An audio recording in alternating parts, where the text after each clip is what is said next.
You might complain about how long public transportation takes and how uncomfortable it can sometimes be, but rarely do you think about how you are boxed in with a large group of people who you don't know and how anything could happen. Two students in Glendale, Wisconsin get in an argument over a cell phone, and one of them calls their mom. It sounds like typical high school drama until the moment the mom makes it so much worse when she hunts down the school bus and cuts it off with her car.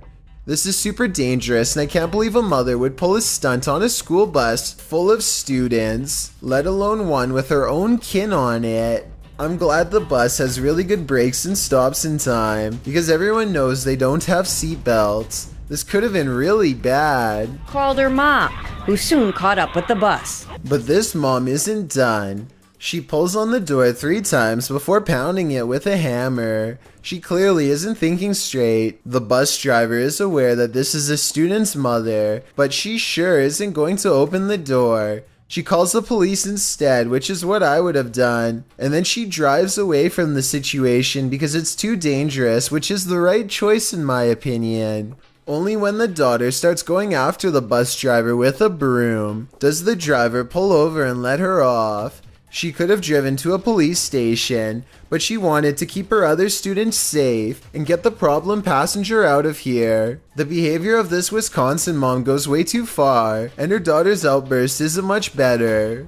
Kids could have really gotten hurt because of this, and I'm glad no one was. This video, taken on a bus full of high school and middle school students in Northampton, PA, shows erratic behavior behind the wheel. Students say that she was driving fast on the wrong side of the road.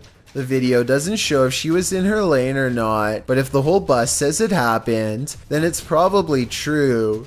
The camera is shaking like they are going fast, and students bump around in their seats more than normal, and they sound nervous too. Oh my god, I'm literally getting off the bus.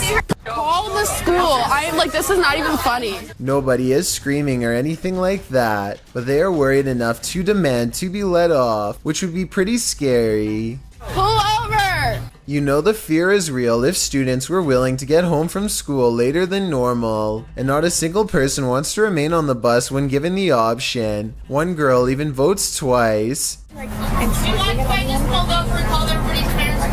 Yes! Yes!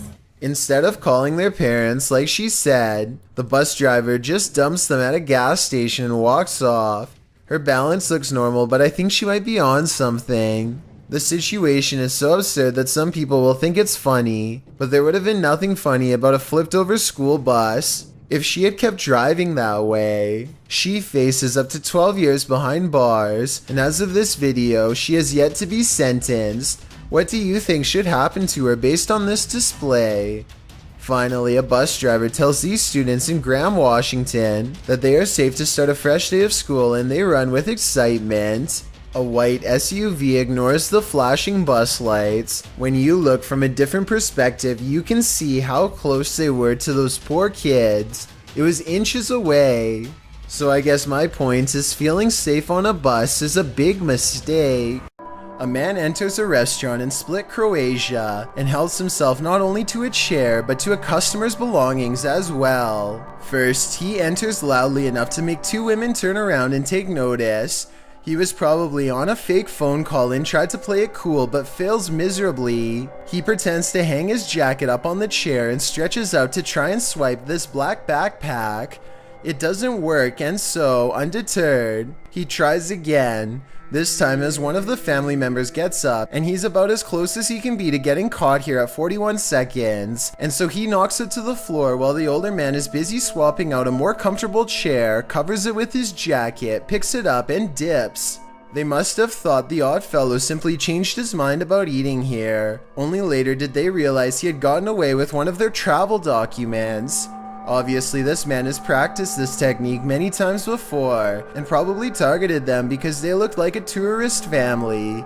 He has yet to be caught in the past 4 years and most likely never will. So the next time you're at a restaurant, watch out for any odd characters sitting at a table near you. A while back, Chills covered a video by a YouTuber named Donnie and his shadow person problems. The video generated a ton of interest, so we wanted to revisit his channel and analyse some other important videos and information. So a little more about Donnie first.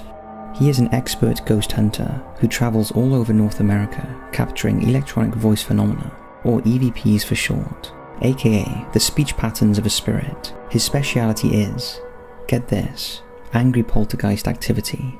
His home in Canada was his one quiet place to retreat from his paranormal adventures, but on November 28, 2019, he revealed to his subscribers that something had followed him home.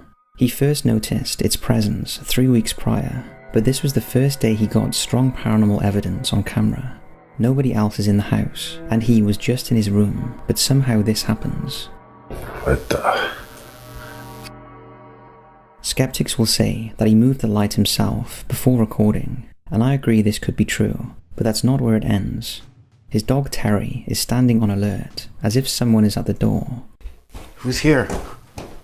But no one is there, no one at all, and when Donnie turns around, he finds the kitchen light is swinging with a fresh momentum that, if he were to have done this himself, would not have lasted in the time it takes for him to climb down the stairs and see what's wrong. And when he checks the first light to see if it's slowed down at all, he finds it's still swinging with as much momentum as before, even though it's well over a minute later. There's no time lapse, no editing, no cuts. The basement is where the shadow person resides, so after the incident with his swinging lights, this is the first place Donnie goes to do a little paranormal experiment with the help of his dog. Sure enough, Terry wants nothing to do with the downstairs area. Maybe Donnie should take the hint and stay out of there himself, but giving up is not what a ghost hunter does, especially in their own home. Here's where it gets absolutely strange. Terry looks like he's focused on something, probably this odd shadow bouncing in the corner of Donnie's frame. Terry, you don't gotta be scared. You come with me. Come on. As of January 18th, 2020, the ghost became enraged. The light is swinging, same as before, so Donnie knows to expect anything.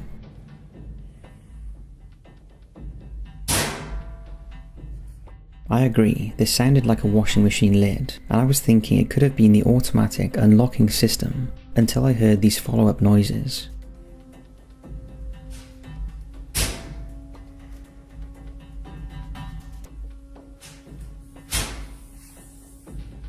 Less than a minute later, his basement camera picks up this black mass soaring out of the darkness without a sound. I notice that this supposed shadow person leaves a shadow of their own against the wall. A shadow leaving a shadow doesn't make much sense, but a thrown pillow does. Then again, I've never seen an actual shadow person before, so who knows if they have one of their own. We do get to see a better glimpse of the shadow person again on January 1st, 2020. When a black object flies across the doorway and lands with a thud, loud enough to upset Terry the dog.